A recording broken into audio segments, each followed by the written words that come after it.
Tengan ustedes un buen día. Aquí estamos nuevamente para desarrollar con ustedes la clase número 3 de la unidad número 1 de biología. Bueno, comenzaremos con las características físicas y químicas de la materia. Definiremos qué es la materia. Bueno, algunos textos nos dicen que es todo lo que ocupa un lugar en el espacio que pueden percibir nuestros sentidos. En realidad, la materia se puede presentar en varias formas. Aquí, en esta diapositiva, podemos ver algunas de las formas que se presenta la materia. Por ejemplo, se puede presentar en forma de sólido, líquido,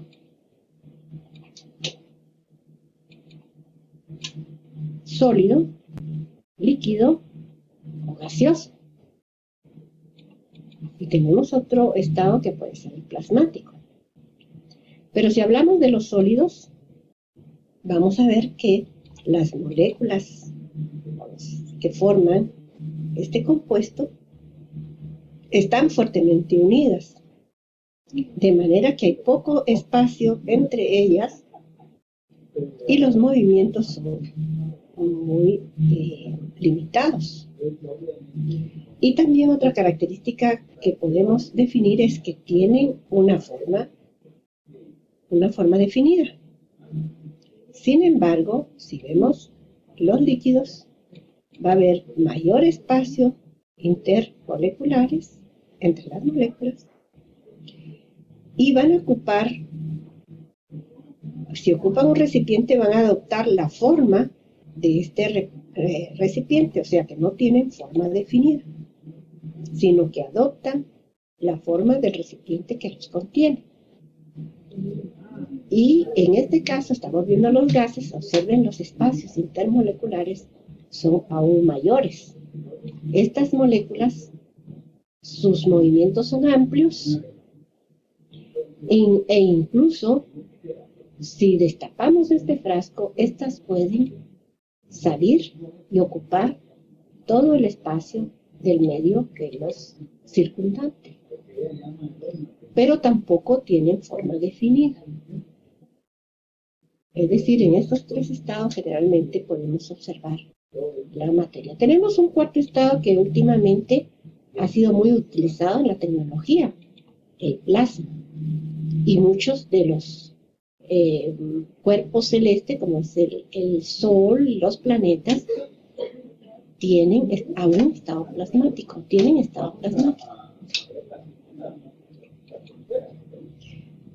Pero la partícula más pequeña de la materia es el átomo.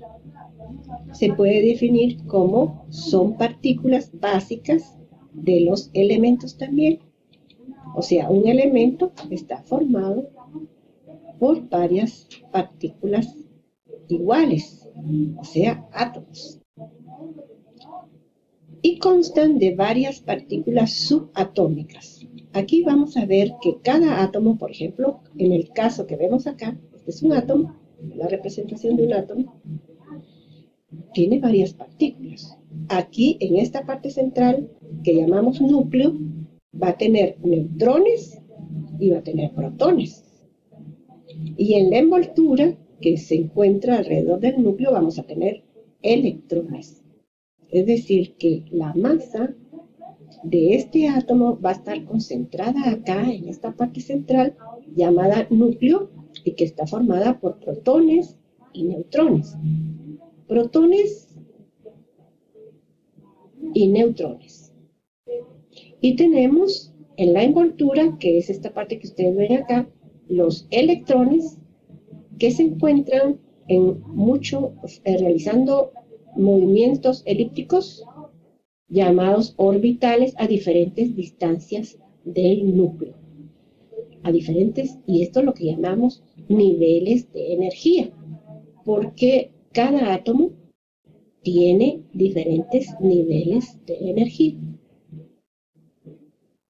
Algunas de ellas, estamos hablando aquí de las partículas, son protones, neutrones y electrones. Volvemos a repetir que los protones y los neutrones están acá en el núcleo, y que los electrones son mucho más pequeños y están en la envoltura del átomo realizando movimientos elípticos a diferentes distancias del núcleo. Aquí tenemos un cuadro resumen de las propiedades de los átomos. Por ejemplo, el protón, que se encuentra en el núcleo, tiene carga positiva. Es decir, estamos hablando de cargas eléctricas. Tiene carga eléctrica positiva. Y tiene una masa, o sea, la masa es la cantidad de materia, de 1 UMA, que quiere decir unidad masa atómica. Y está ubicación en el núcleo. Los neutrones tienen carga neutra, es decir, que no sobresale una carga positiva o una negativa, porque las cargas están equilibradas. Cuando una partícula tiene iguales cargas positivas y negativas, se dice que su carga es neutra. Y tiene una masa de 1 UMA, o sea, unidad masa atómica. Y también se encuentra en el núcleo. También tenemos los electrones, que son partículas más pequeñas, que están en la envoltura, ¿verdad?, alrededor del núcleo, y estos tienen carga negativa. Y la masa, en este caso, es despreciable, o sea, es tan pequeña que no llega a la unidad. Por eso se dice que es despreciable. Y la ubicación se encuentra dando vueltas o sus movimientos alrededor del núcleo. Aquí tenemos los electrones, ¿ven? En su movimiento elíptico. Aquí hay otro electrón con carga negativa, ¿verdad?, dando su movimiento. Y aquí en la parte del núcleo tenemos los protones y los neutrones.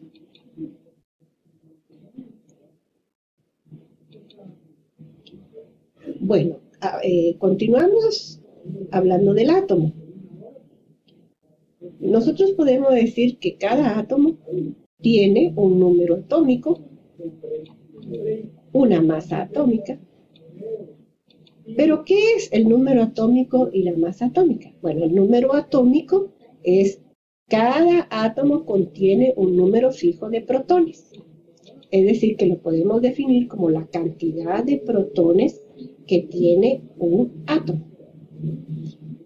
Aquí tenemos un cuadrito donde encontramos el hidrógeno. Este es un ejemplo, ¿verdad? Este es el hidrógeno. Muchos cuadritos como este aparecen en la tabla periódica, donde es la tabla donde están todos los elementos químicos. Y en una esquina de este cuadrante vamos a ver el número 1. Quiere decir que este átomo de hidrógeno va a tener un número atómico igual a 1. Es decir, que va a tener un protón. Porque fíjense que dijimos acá que es el número fijo de protones que tiene cada átomo. Eso quiere decir que el hidrógeno va a tener un protón, que es este que está acá, y ahí lo representamos en la tabla periódica. Su nombre es hidrógeno, y aquí tenemos la masa, su masa.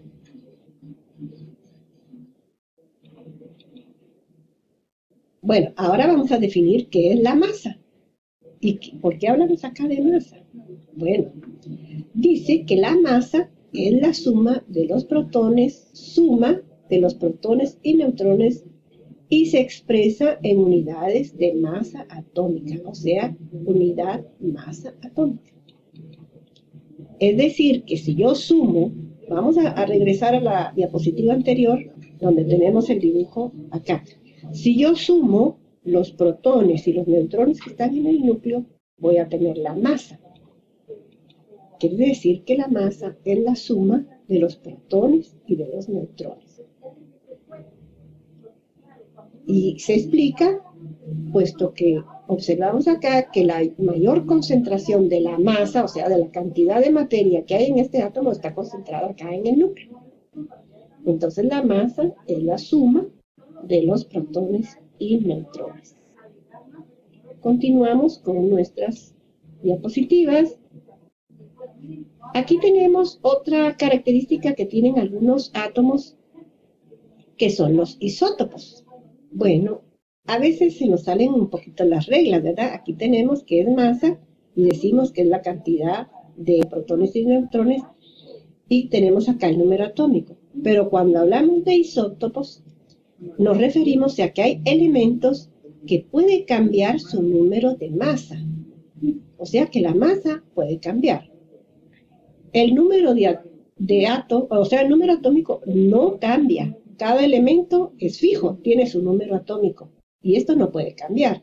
Pero lo que puede cambiar es la masa atómica. ¿Por qué puede cambiar la masa atómica? Bueno, puede cambiar porque puede tener un número variable de neutrones. Al tener un número variable de neutrones, entonces la masa va a variar. Y estos elementos que tienen diferente masa, se puede decir que son isótopos. ¿Qué son isótopos? Son átomos con diferente número de neutrones y por lo tanto diferente masa.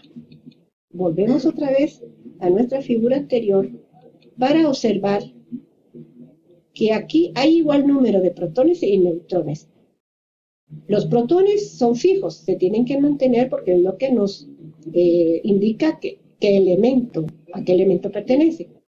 Pero los neutrones, digamos que son estos de color amarillo, estos son los que pueden variar. Si varía la cantidad de neutrones, que puede ser que disminuya o puede ser que aumente, entonces varía el número de masa.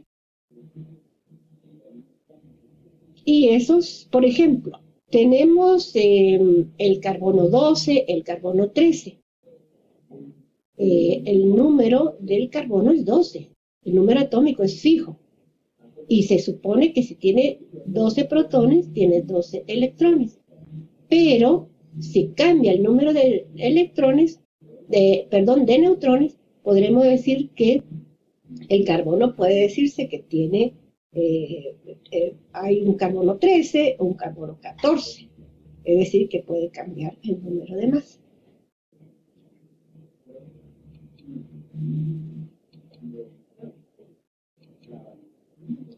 Bueno, los electrones participan en cambios químicos. Decimos que las reacciones químicas es una cualidad propia de los electrones. Son los electrones los que van a decidir las reacciones químicas, porque son los electrones los que se mueven alrededor de los orbitales, o sea, del núcleo, y son los que pueden desplazarse hacia otro orbital o hacia otro átomo por sus movimientos. Entonces, es responsabilidad de los electrones cualquier reacción química. Por eso decimos aquí que en todo átomo las cargas positivas igualan a las cargas negativas. Siempre decimos que los átomos tienen iguales cargas positivas que cargas negativas. Bueno, ¿quiénes son los que tenían cargas negativas en la envoltura del núcleo? ¿No eran los electrones? Entonces los electrones tienen carga negativa y esas tienen que ser iguales a las cargas de los protones que tienen carga positiva. Entonces todo átomo tiene igual carga positiva que negativa si es neutro. En todo átomo las cargas positivas igualan a las cargas negativas. Ahora vemos que el número de electrones puede cambiar durante una reacción química. Bueno, habíamos dicho que el número de protones es fijo. No así el número de neutrones, ¿verdad? Puede cambiar. Pero también puede cambiar el número de electrones. Cuando un electrón se pierde en un átomo o se gana, entonces la cantidad de cargas positivas y negativas también van a cargar. Recuerden que dijimos que los electrones tienen carga negativa. Si se desplaza o se sale del átomo una carga negativa, entonces nuestro átomo va a quedar cargado positivamente. Ahora, por el contrario, si este átomo atrae otro electrón de otro átomo, entonces se carga negativamente porque va a tener mayores cargas negativas y de esta manera va a haber mayor carga negativa que positiva. Por eso decimos aquí que el número de electrones puede cambiar durante una reacción química. Los electrones ocupan orbitales. ¿Qué son los orbitales? Bueno, los orbitales son movimientos que realizan los electrones alrededor del núcleo, pero ellos lo hacen a diferentes distancias, de manera que hay unos que giran más cerca del núcleo y otros que giran más lejos. Pero cada orbital va a generar cierta energía y esto recibe el nombre de niveles de energía, es decir, que los electrones circulan en orbitales a diferentes distancias llamadas niveles de energía. La energía de un electrón depende del orbital que ocupa. Los electrones llenan los orbitales de menor energía antes de ocupar los de mayor energía. Es decir, que aquellos orbitales que están más cerca del núcleo se llenan primero con los electrones antes que empiecen a llenarse los que están más alejados del núcleo. Por eso decimos que los electrones llenan, o sea, ocupan los orbitales de menor energía antes de ocupar los de mayor energía. Bueno, esto es muy importante, ¿verdad? Porque cuando hablamos de mayor energía, el que se encuentra más alejado del núcleo, hay una regla que se llama regla de octeto, que quiere decir que en ese nivel tiene que haber 8 electrones en ese nivel de energía para que el átomo esté estable. Si le falta alguno o le sobra alguno, entonces está la tendencia de cederlo o ganarlo, de manera de sentirse estable igual que los gases nobles. Los gases nobles son gases, o sea, elementos que tienen 8 electrones en su último nivel y por lo tanto decimos que son estables, según la regla del octeto. Observemos acá algunas otras características. Podría decirse que un átomo está estable cuando tiene 2 electrones en su último nivel y 8 en su último nivel. El primer nivel, el que está más cerca del núcleo, no puede tener más de 2 electrones. O sea que el primer nivel es ocupado por 2 electrones. Y el último, para que esté estable, para que, igual que los gases nobles, debe tener 8 electrones en el último nivel de energía. Pero habíamos dicho que cada nivel solo puede tener 2. ¿Cómo puede entonces tener 8 electrones en su último nivel? Entonces tiene que haber 4 niveles para que cada par de electrón esté girando a una distancia y esta distancia sea el último nivel de energía. Un átomo se ioniza cuando gana o pierde electrones para lograr su estabilidad. Acuérdense que dijimos que la estabilidad va a depender de que tenga 8 electrones en su último nivel, convirtiéndose en catión o en anión. Lo que nos quiere decir esta parte es que si el átomo, para sentirse estable, pierde un electrón, se va a ionizar y se va a convertir en catión. Pero si por el contrario, para lograr su estabilidad, gana un electrón, entonces se va a convertir en anión. Los átomos se ionizan. Si pierden, se forma catión, si gana, se forma anión. Pero, ¿será que puede perder o puede ganar electrones un átomo? Claro que sí. Y esta es la base de las reacciones químicas.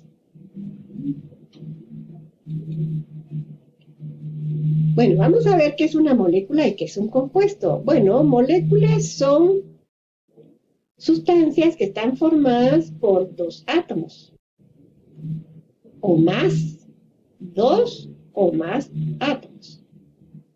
Una molécula de dióxido de carbono, por ejemplo, está formada por carbono y por oxígeno. O una molécula diatómica de oxígeno solamente está formada por dos átomos de oxígeno. Entonces forman una molécula. Pero estas, si se combinan con átomos diferentes, o sea, por ejemplo, en el caso del agua, el oxígeno y el hidrógeno, que se combinan, entonces van a formar un compuesto. Los compuestos están formados por átomos, diferentes, de diferentes elementos que pueden combinarse para formar compuestos o sustancias químicas. Y las propiedades de un compuesto químico pueden ser diferentes de las que corresponden a los elementos que la constituyen. Veamos un ejemplo. El hidrógeno tiene propiedades específicas y el oxígeno también, pero son diferentes. Pero si combinamos el hidrógeno con el oxígeno, vamos a formar agua.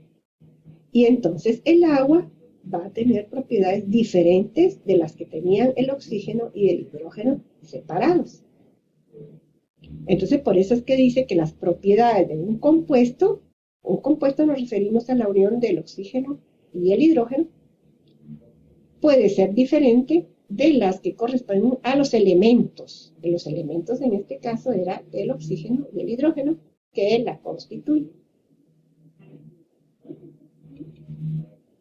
Vamos a hablar un poquito de los enlaces químicos. Los enlaces son fuerzas que pueden atraer a diferentes moléculas o también a diferentes átomos. Y existen los enlaces débiles y los enlaces fuertes. Dentro de los débiles, que son muy importantes para la biología, porque todas las reacciones químicas que tienen que ver con los seres vivos tienen estos tipos de enlaces, tenemos el enlace iónico, que se produce entre iones positivos e iones negativos. ¿Pero qué es un ion? Habíamos hablado de cuando un átomo pierde o gana electrones, se ioniza. Pero este puede ser captado por otro átomo o puede ser cedido por otro átomo. En ese momento se está produciendo una fuerza de atracción entre estos dos átomos que se llama enlace iónico. Entonces, en este tipo de enlace participan iones positivos e iones negativos que se pierden o se ganan. Después tenemos este tipo de enlace que es de puente de hidrógeno, es un enlace débil, ¿ven? Pero este tipo de enlace es el que se produce, por ejemplo, cuando se unen varias moléculas de agua. Y se produce entre átomos de hidrógeno que participan en un enlace covalente polar y otro átomo que participa en otro enlace covalente polar.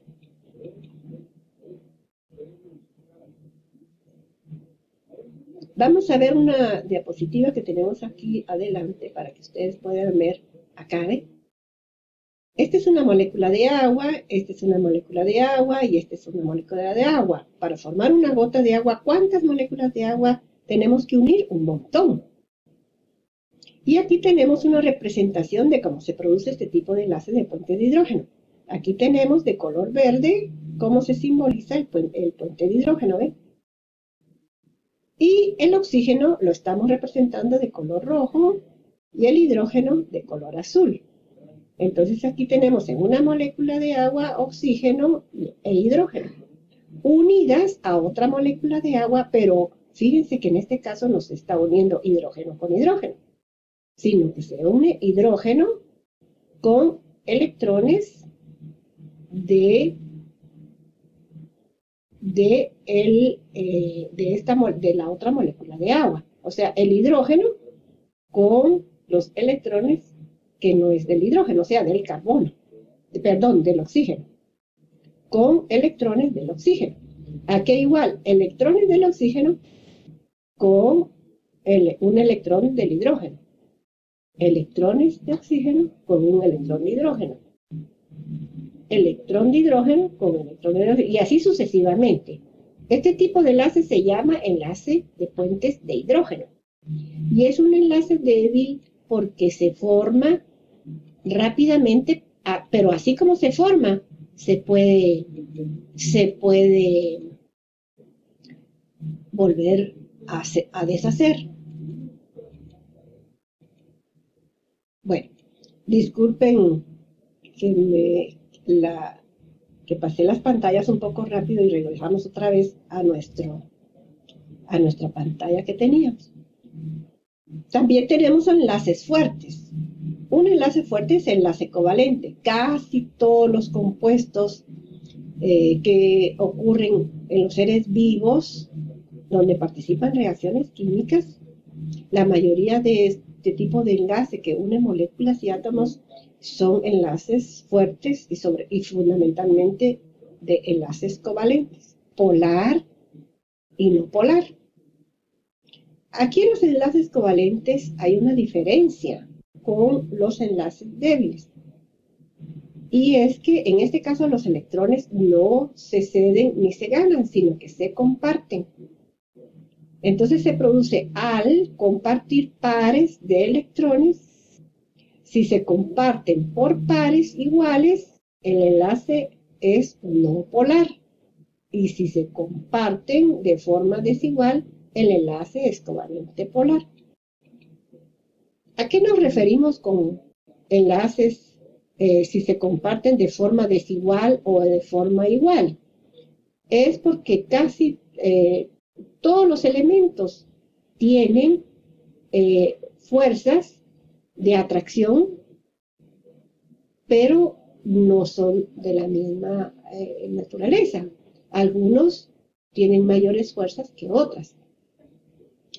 Entonces, cuando hablamos de que el oxígeno va a atraer, por ejemplo, en la molécula de agua, ¿verdad? Que el oxígeno va a atraer 2 electrones de hidrógeno para formar una molécula de agua, ahí queremos decir que el oxígeno va a tener mayor fuerza que la del hidrógeno, ya que atrae un electrón de cada uno de los hidrógenos para formar la molécula de agua. En este caso, si son desiguales, se produce un enlace covalente polar. Ahora, si las fuerzas son iguales, como dice este caso, que son iguales entre los electrones, entonces el tipo de enlace es covalente no polar. En el caso de que hablamos de la forma desigual, vemos que hay un desplazamiento de los electrones del hidrógeno hacia el oxígeno. Entonces, en ese caso, la fuerza se está polarizando. Por eso decimos que hay un enlace covalente polar. Aquí tenemos varias interrogantes que sería muy bueno que ustedes revisaran y contestaran, ¿verdad? Referente a los diferentes tipos de enlaces que existen fundamentalmente en los seres vivos, ¿verdad? Vamos a ver nuevamente ya en alguna forma representativa cómo se produce un enlace iónico. A ver si podemos entender un poquito mejor este concepto, ¿verdad? Aquí tenemos el litio. El litio es un elemento químico. Y como ustedes pueden observar acá, en su último nivel tiene un electrón dando vueltas, ¿verdad? En este nivel de energía. Ahora, cercano a él hay otro átomo y este átomo es de flúor. Este es otro elemento. Bueno, aquí es un metal y un no metal. Y en su último nivel tenemos 2 electrones acá, 2 electrones aquí que son 4, 2 electrones aquí que son 6 y un electrón aquí que son 7.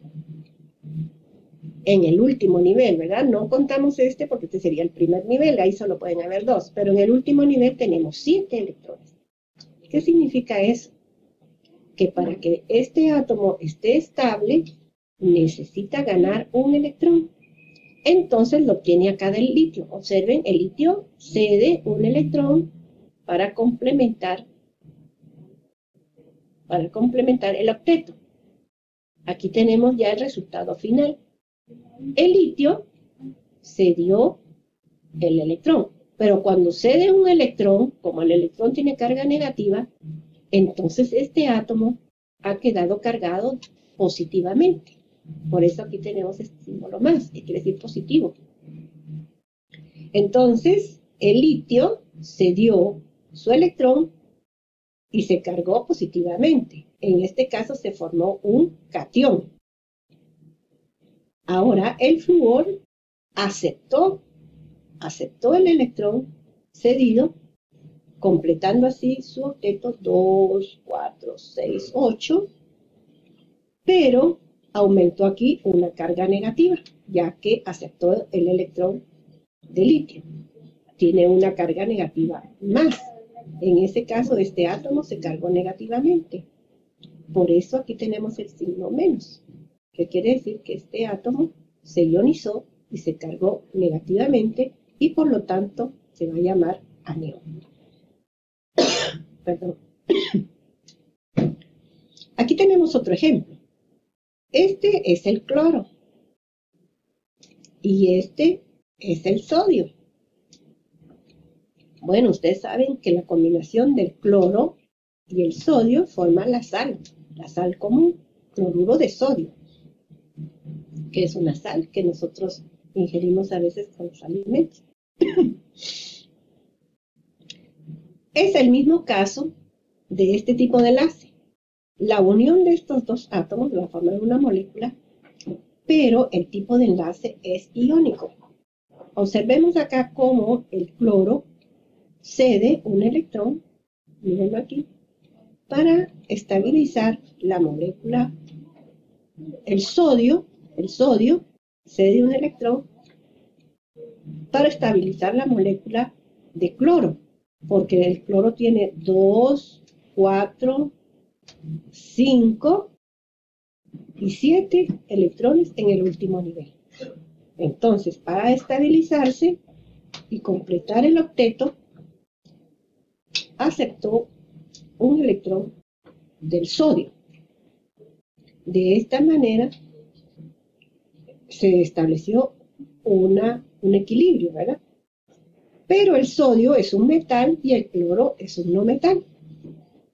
Lo que quiere decir que el sodio cedió un electrón y el cloro se estabilizó. Este tipo de enlace se llama enlace iónico. Observemos el enlace covalente. En el enlace covalente no sucede lo que sucedió en el enlace iónico. Aquí los electrones se comparten. En este caso estamos viendo que este electrón es un electrón compartido, ¿ven? Y va a integrar un orbital en este otro átomo que es un átomo de carbono. O sea, el hidrógeno comparte su electrón con el carbono. De esta manera se produce un enlace covalente. Ahora, el carbono, que tiene diferente fuerza de energía, electroafinidad, va a atraer este átomo y este átomo se va a desplazar más hacia el lado del carbono. Cuando hay un desplazamiento de esta manera se dice que es polar. En este caso tenemos un enlace polar porque ha habido un desplazamiento de un electrón hacia el sitio, se puede decir, hacia los orbitales de otro átomo, y cuando hay ese desplazamiento se polariza. Ahora, si no se hubiera polarizado, entonces el enlace es covalente no polar. Aquí volvemos otra vez al enlace de puente de hidrógeno. Bueno, vamos a ver qué es un compuesto orgánico y qué es un compuesto inorgánico. Porque sabemos que tanto los compuestos orgánicos como los compuestos inorgánicos forman parte de los seres vivos. Observemos aquí esta figura. Aquí tenemos una plantita en la cual, para poder nutrirse, tiene que realizar un proceso muy complicado que se llama fotosíntesis, ¿verdad? Pero para eso necesita incorporar dióxido de carbono, que está en la atmósfera, ¿verdad? Y también elementos inorgánicos que tenemos acá en el suelo, que van a ser incorporados a través de las raíces para poder sintetizar nuevos compuestos y realizar diferentes funciones. Pero en este caso de la fotosíntesis, las plantas necesitan energía del sol, necesitan el dióxido de carbono para la síntesis de carbohidratos, y también necesitan de compuestos carbonados para poder sintetizar los carbohidratos, como por ejemplo la glucosa, los azúcares. Esos son compuestos orgánicos. Es decir, que los compuestos orgánicos se pueden sintetizar en algunos seres vivos, por ejemplo, como las plantas, a partir de elementos inorgánicos, como es el dióxido de carbono, el agua, elementos minerales que recogen del suelo y forman los compuestos orgánicos. Sabemos que estos compuestos orgánicos forman a los seres vivos. Todos los seres vivos están formados por compuestos orgánicos. Ahora, los compuestos inorgánicos también forman parte de la naturaleza y los vamos a tener en el suelo, en la atmósfera, y son muy importantes porque ellos nos suministran de sales disueltos y de otros minerales que necesitamos para nuestro desarrollo. También forman parte de los seres vivos.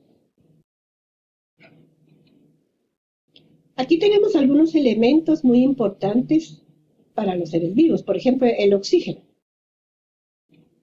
Los seres vivos respiran. Y para respirar, si hacen un tipo de respiración que se llama aerobia, necesitan del oxígeno. Necesitamos del carbono, porque el carbono es lo que forma toda la estructura, o sea, toda, se puede decir, la composición básica de los seres vivos. Sabemos que nosotros, en todos nuestros diferentes elementos, estamos formados por carbono. El hidrógeno es un elemento fundamental en la composición del agua, por ejemplo, aunque también participa en muchas reacciones químicas, como ustedes pudieron haber visto. El nitrógeno es un compuesto importante en las proteínas. El calcio es un compuesto importante en la composición de los huesos. Nuestros huesos están formados por sal de calcio. El fósforo también es un elemento importante porque nos provee la energía necesaria y también forma parte de diferentes enlaces.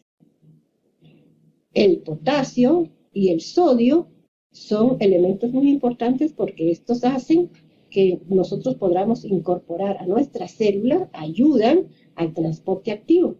O sea que podemos incorporar a nivel celular muchas sustancias orgánicas y no orgánicas que necesitamos, pero que no pueden atravesar las paredes de la célula por mecanismos físicos. Y tenemos el magnesio y el cloro y el hierro, que también son muy importantes para la formación de diferentes moléculas y que necesitamos en pocas cantidades.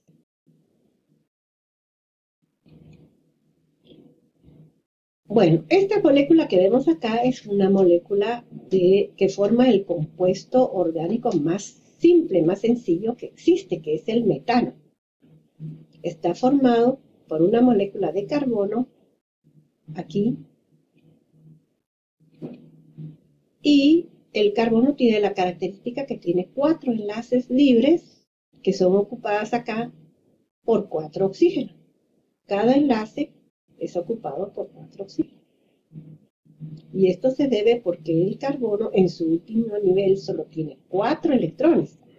Entonces necesita ocupar estos orbitales con 4 hidrógenos, cada uno va a suministrar un electrón para completar su estabilidad. Bueno, este es el ciclo del carbono. Las plantas necesitan carbono para poder realizar el proceso de fotosíntesis, pero también necesitan otros elementos que están acá, ¿eh? Todos estos elementos. También necesita de la luz, que es la fuente de energía primaria. Y aquí se establece un ciclo de producción de dióxido de carbono cuando algunos seres vivos, animales o plantitas, respiran, estos liberan cantidades de oxígeno necesarios que oxigenan el ambiente. Pero también tenemos algunas producción de monóxido de carbono acá. Estos sí no son elementos útiles, son elementos que pueden perjudicar nuestra atmósfera, pero también son derivados de transformaciones químicas en las fábricas.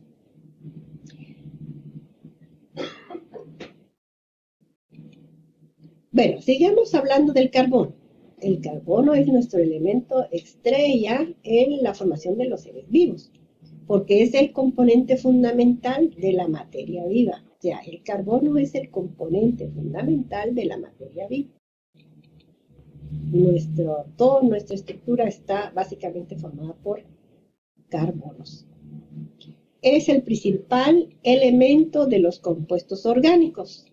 ¿Cuáles son los compuestos orgánicos? Bueno, los compuestos orgánicos son aquellos compuestos que forman a los seres vivos y que están formados por carbono. Y tiene capacidad para formar mayor número de moléculas. Ahí lo que vimos en el metano es la molécula más sencilla, pero el carbono puede formar grandes cadenas simples o también ramificadas y pueden lograr incorporar una cantidad innumerable de moléculas, yo creo que asombrosamente más que cualquier otro elemento. Y forma enlaces covalentes simples, muy estables con otros elementos. Es decir, que la unión de esas cadenas de carbono están formadas por cadenas, principalmente lo forman los enlaces covalentes, muy simples. Aquí tenemos una tabla periódica, hablamos de la tabla periódica y esta es la tabla de los elementos químicos. Nos es muy importante mostrarles esta tabla. Ustedes pensarán, bueno, si no estamos en una clase de química, estamos en una clase de biología. Pero, como todas las ciencias se van a relacionar, nosotros utilizamos mucho la química. ¿Por qué? Porque de esta manera estamos hablando de una característica muy importante de los seres vivos. Ustedes se recordarán en la primera clase donde vimos el metabolismo. Y dijimos que el metabolismo es el conjunto de todas las reacciones químicas que suceden en nuestro organismo y en de todas las plantas y los animales. Y aquí tenemos muchos elementos que participan en este proceso. Tenemos los metales y tenemos acá los no metales. Todos estos son no metales y aquí tenemos los metales y los no metales que son estos que están acá, ¿verdad? Entonces, pero en los no metales tenemos un elemento muy importante que es este que ustedes ven acá, que es el carbono, ¿sí?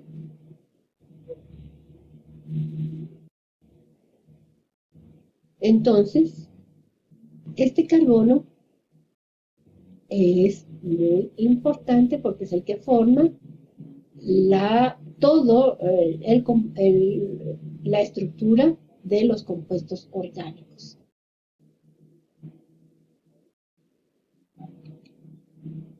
Aquí tenemos el metano. Estábamos hablando del metano. Este que va aquí de color oscuro es el carbono. Esa es una representación, ¿verdad?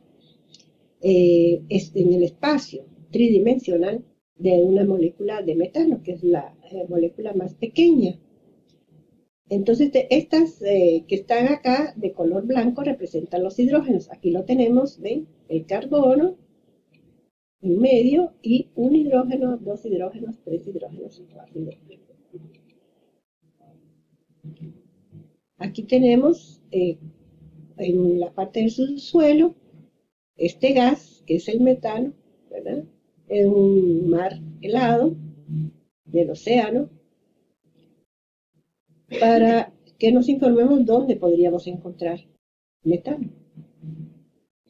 Al metano también se le llama gas de los pantanos. En los lugares pantanosos, por acción de muchas bacterias, se forma este compuesto. Aquí continuamos viendo las características del carbono. El carbono es el único constituyente común a todos los compuestos orgánicos. Aparece en todos los compuestos orgánicos. Y también aparece en algunos compuestos inorgánicos.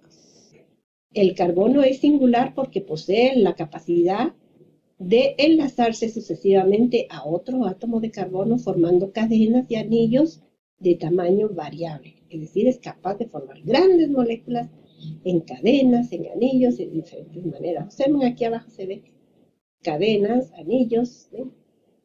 Tiene esa capacidad. Puede formar enlaces de igual fuerza con diversos elementos. En casi todos los casos forma 4 enlaces covalentes tetravalentes. ¿Por qué? Porque en el último nivel quedan sus 4 electrones libres, en el cual son atraídos, ¿verdad?, por moléculas que generalmente ceden un electrón y de esta manera estabilizarse. ¿Qué son los compuestos orgánicos? Bueno, los compuestos orgánicos son compuestos que contienen carbono. Sin embargo, algunos compuestos, como por ejemplo el ion carbonato, ion cianuro, ion carbonato, y otros poseen carbono. O sea, quiere decir que estos compuestos que mencionamos arriba no son orgánicos y sin embargo poseen carbono. Pero se consideran inorgánicos porque presentan propiedades similares a los compuestos inorgánicos y no se parecen a los compuestos orgánicos representativos. Lo que queríamos decir aquí es que todos los compuestos orgánicos tienen carbono. Sin embargo, hay algunos compuestos inorgánicos que también tienen carbono, pero pertenecen a otra clasificación debido a que tienen propiedades algunos similares a los compuestos, muy similares a los compuestos inorgánicos. Aquí tenemos un cuadro resumen de las propiedades de los compuestos orgánicos y de los compuestos inorgánicos. Fuente. ¿Dónde encontramos compuestos orgánicos? El petróleo, el gas natural, el carbón, materia viva, vegetal, animal, síntesis orgánica, o sea, se sintetiza a nivel de organismo. Y en los inorgánicos se encuentran libres en la naturaleza como el oxígeno, los óxidos, perdón, sales y minerales. Elementos. Son básicos, ocasionales, el oxígeno, el nitrógeno, el azufre y los halógenos. Trazas, hierro, cobalto, fósforo, calcio, zinc. Todos los elementos de la tabla periódica aparecen en todos los elementos de la tabla periódica. Enlaces predominantes. Bueno, en los compuestos orgánicos Enlace covalente, simple, doble, triple, donde se comparten los electrones. Y en los compuestos inorgánicos predomina este tipo de enlace iónico, donde se transfieren electrones de metal al no metal. El estado físico en los orgánicos es en forma de gases, líquidos y sólidos. En cambio, los inorgánicos en estado sólido. Las reacciones en los orgánicos son lentas y en los inorgánicos son muy rápidas. Se puede decir instantáneas. La volatilidad. Los orgánicos son volátiles. Claro, como la mayoría son gases. En cambio, los inorgánicos son no volátiles. La destilación. En los orgánicos son fácilmente destilables, se puede destilar. En cambio, los inorgánicos no es muy fácil, o sea, difícil destilarles. Puntos de fusión. Los orgánicos tienen bajos puntos de fusión, aproximadamente unos 300 grados centígrados. En cambio, los inorgánicos tienen altos puntos de fusión, o sea, ellos empiezan a ebullir a los 700 grados centígrados. Solubilidad. En agua, los orgánicos no son solubles en agua y los inorgánicos son solubles en agua.